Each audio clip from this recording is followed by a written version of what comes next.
Hello again, and thank you very much for joining us today on the program Woman to Woman. I'm adorable Adisuwa Usa Uwage. We're talking woman. This is time for action. A lot of women don't even know what to do with themselves. Women don't take care of themselves anymore. Why? What are we saving this money for? Where do you go to when you have health issues? Women don't care about their health anymore, especially when they have this huge project. A woman wants to build a house, yes, fine. A woman wants to own property, own good cars, exotic cars, good clothes and all of that. Nobody's arguing. But what about your health? Why do we relegate our health to the background? Women don't want to talk about themselves. We're waiting for the man to bring money. It's funny. We need you alive.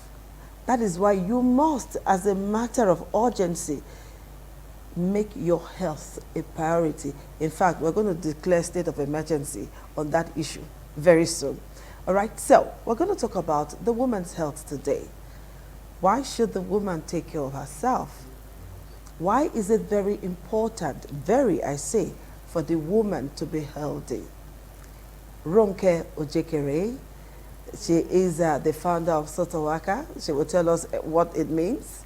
All right, it's very long. I know that she deals with, yes. Yeah, I know she deals with children. She deals with women. It's a woman thing. So Ronke Ojekere, it's nice to have you on the program again. Thank you very much. It's been a while. So tell us about Sotawaka. Sotawaka, let's first talk about the sentence Sotawaka. Sotawaka, yes. Sotawaka, like you know, is the acronym. It's an acronym, yes, yeah. And it's Society to Heighten Awareness of Women and Children Abuse. Okay. That's the name. I always tell people when they ask me, I say, don't worry about the name. Just know the acronym. Just know the acronym. Everybody knows who Sotawaka is. Yes, that's who she is. She's very much involved when it comes to women and children. And we're taking the women's health very serious. And we're dealing with the eyes.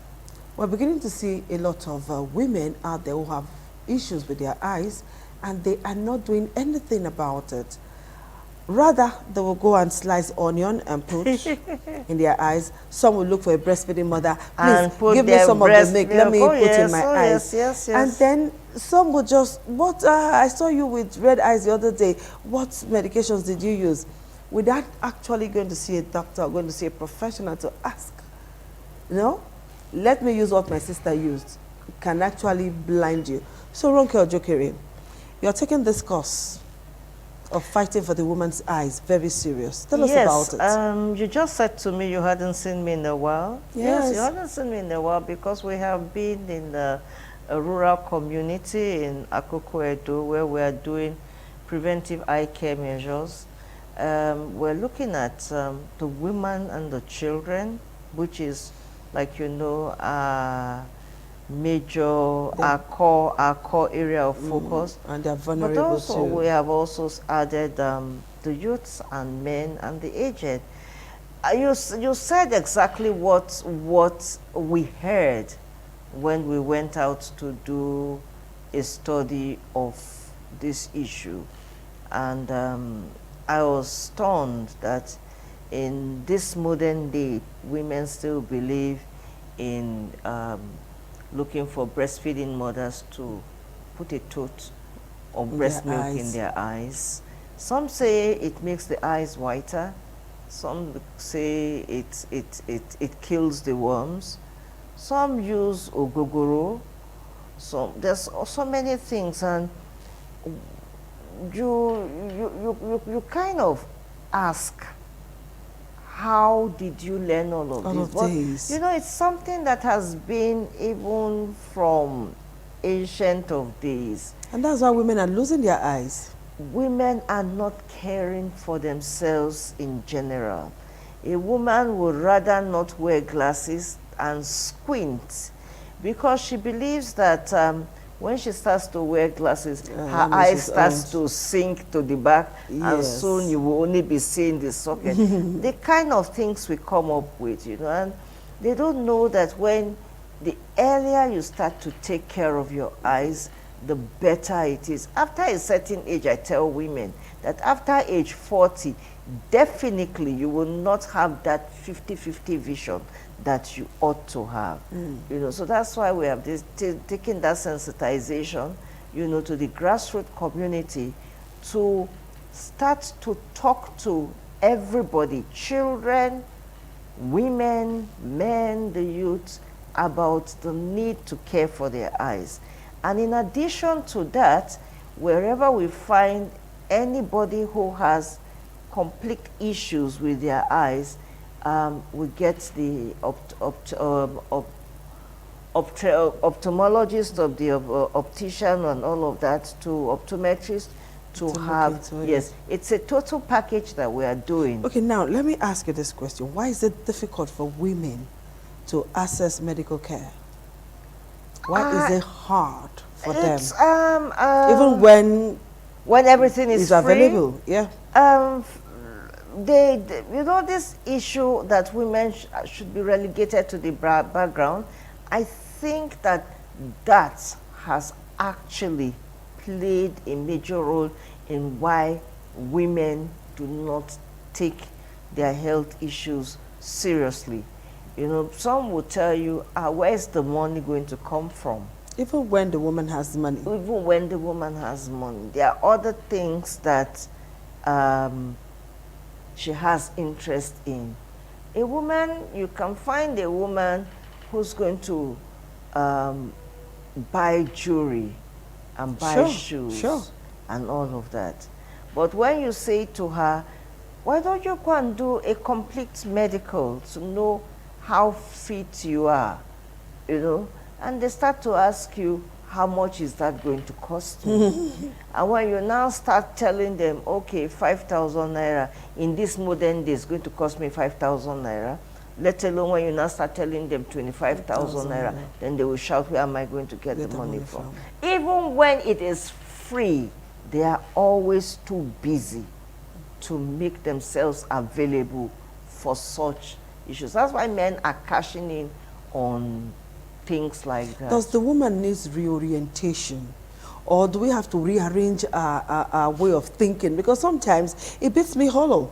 When you see a woman suffering, almost dying, and this one has money, and she won't go to the hospital, she's always busy. I need to cook, I need to do this, I need to do that. And you begin to wonder, like my husband will say, what are women always doing? That they are forever busy. We are very busy people. A woman's time clock wakes up at 3 a.m. because she has to start to plan everything about her house, the cleanliness of her house, the feeding of her house, those who are going to go to markets, they get ready for their children before they do. So when will she have that me time? Me time as, okay, this is my time. Let me throw it back to you at this Please do. When do you have I'm not going to look at you. When do no? That's why I turned now. When do I'm not looking. So when do you have your me time? Well, do you I try sincerely? Sincerely, I don't really have that me time. Oh, many women don't really have that me time, but I try my best possible to have your me time. To have my me time and take my health serious. Well, that's the thing about it. But you know, like I was saying, the last thing anybody wants to do, you know, cancer, this one, yes. But when you tell them about the eye, they tell you the I see very well. I really the pain person, you know.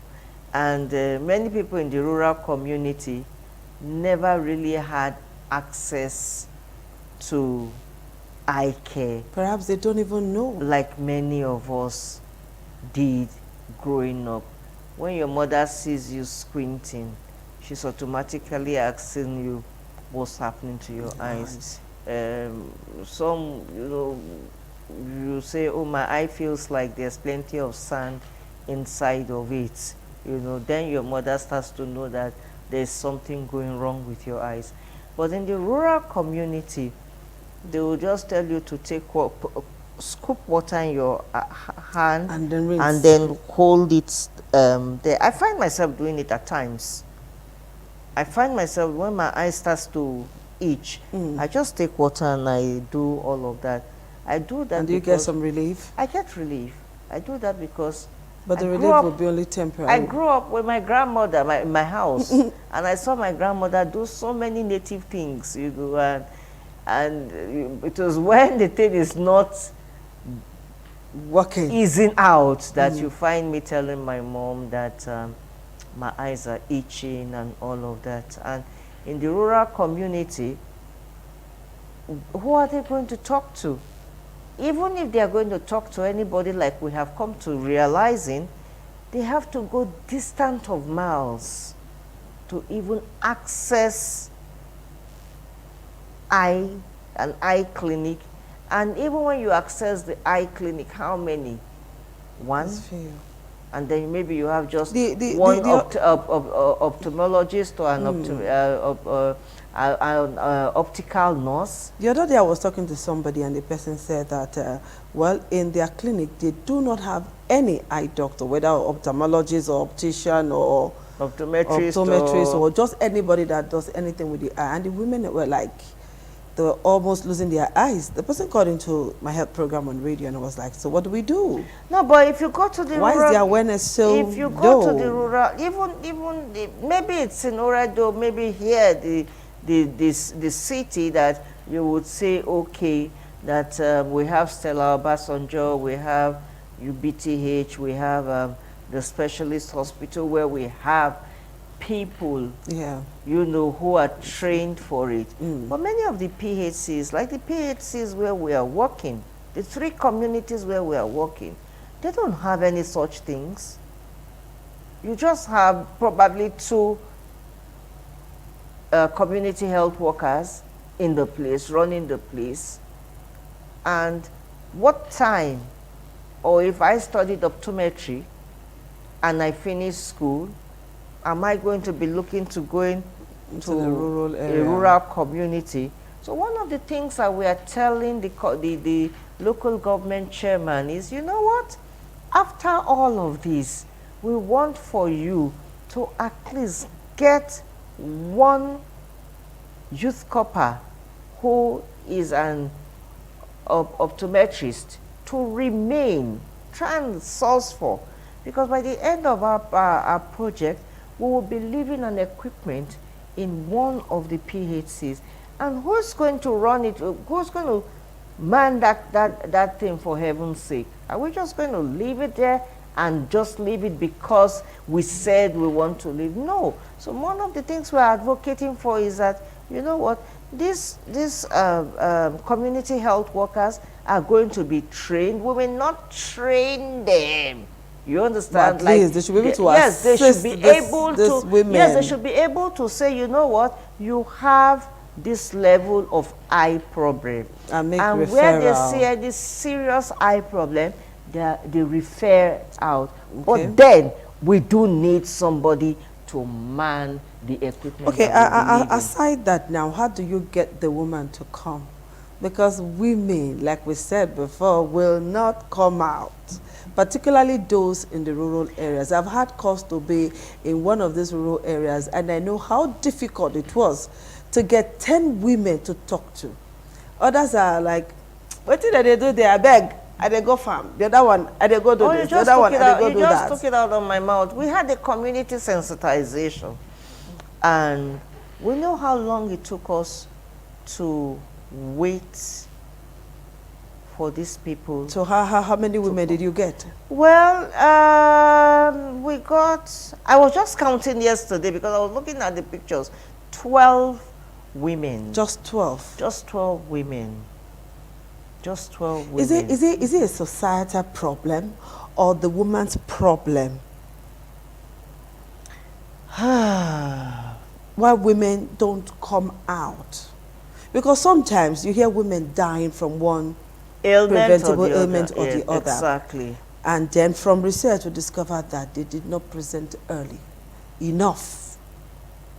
Why do women wait until they're almost dying before they seek medical help for whatever ailment? Women are truly... The list of others on the eyes. Yes. Why do women don't find it hard? If that's something that beats me. because I don't understand why you are being talked to about issues that, this attitude of it not concern me, especially in the rural community. The first thing they're asking you is, are you going to give me money? I'll leave my farm to come out for you to talk to me. No. Even when they want to come out, they want to come out after 6 o'clock to come and listen to you. And how many hours are they going to stay with you? Maybe 1 hour. That's all. I mean, they may just want to sit for sitting's sake. They will just want, if they decide to stay, if they decide to stay, you understand? They are not the least interested.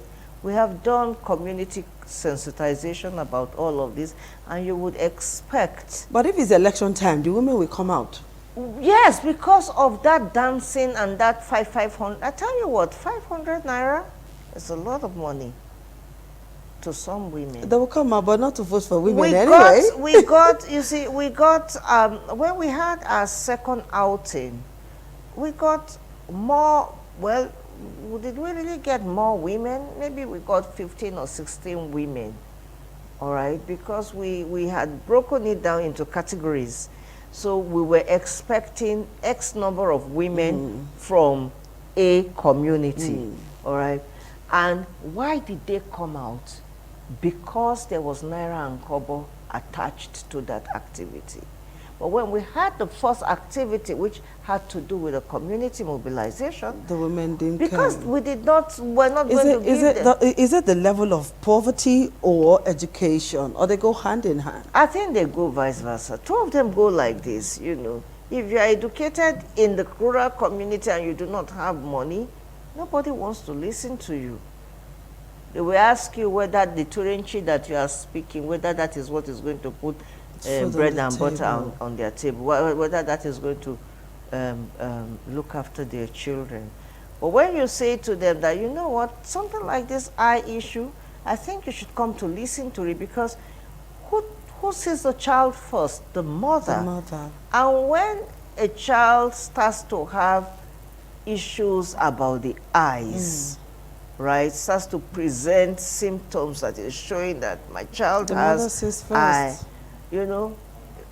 if you had come out to listen to desensitization, you will be able to put 1 and 2 together to say this may just be an issue for the eyes that we can nip in the bud if we catch it early. That is, if the woman will willingly seek medical help.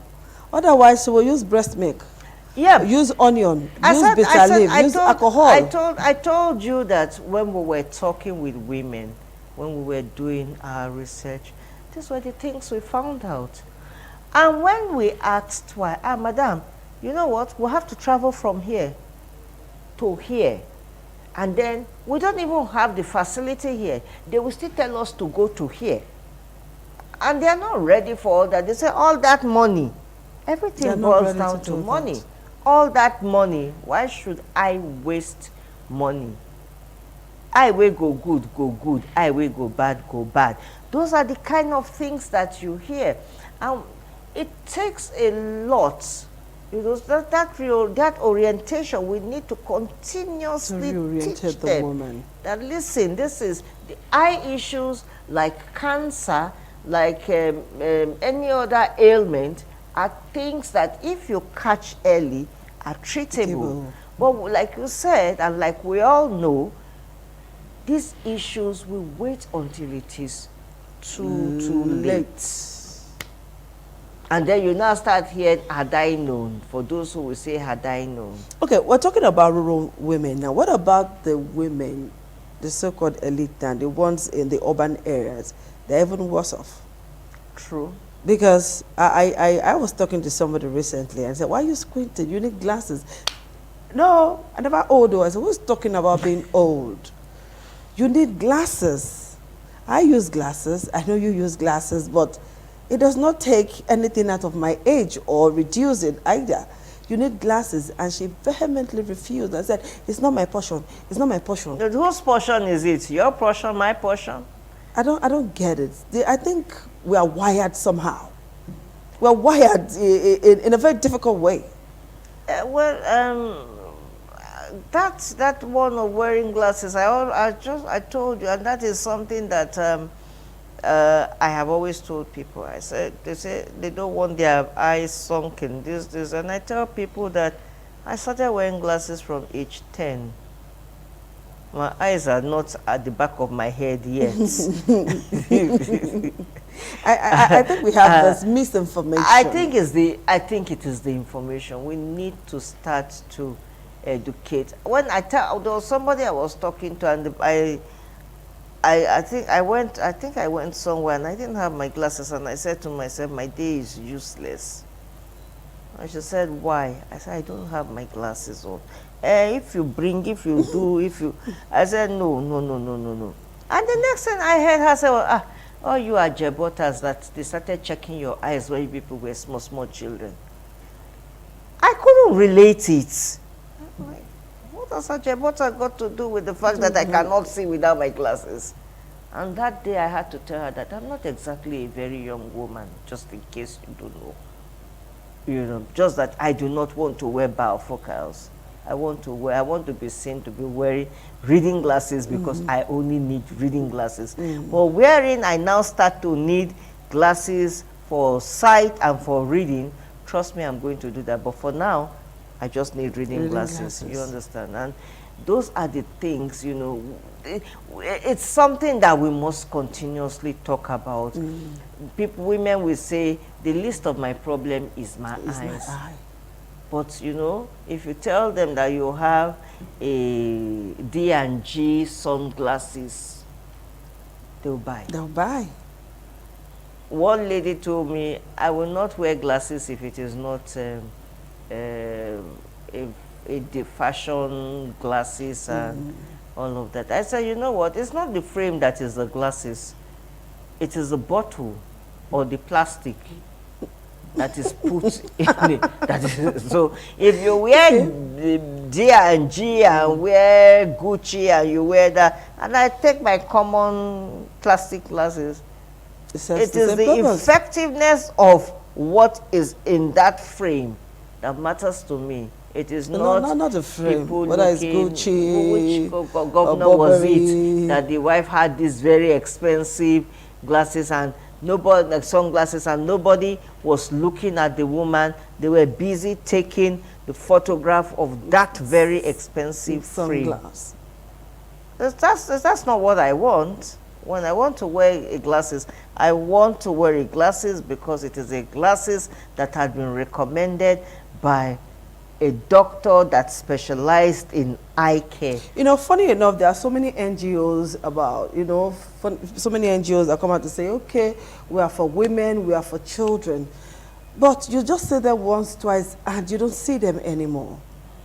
You know, and I'm beginning to wonder, why do you have such organizations who come out to say, okay, we want to support women, we want to do this for women. Now it's time for you to, you know, put actions towards, and we are not seeing them.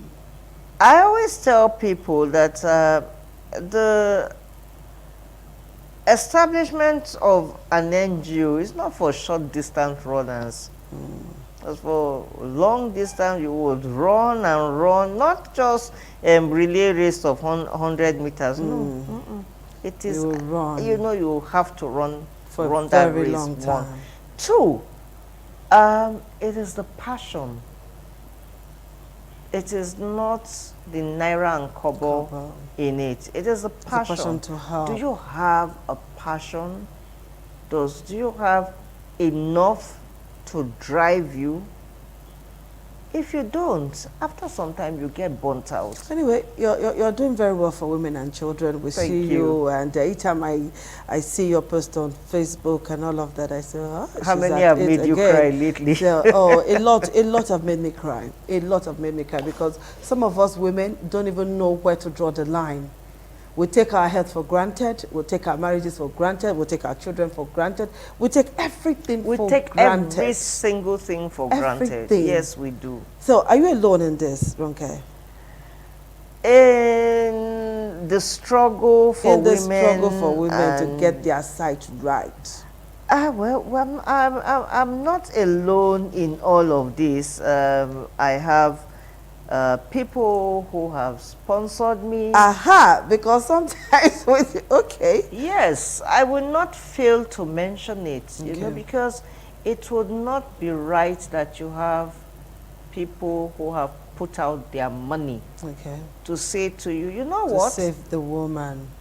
We have looked at your proposal and we think that this is what you should do. So when people like that, no matter how little the money is, you must appreciate them, because not many people part with money.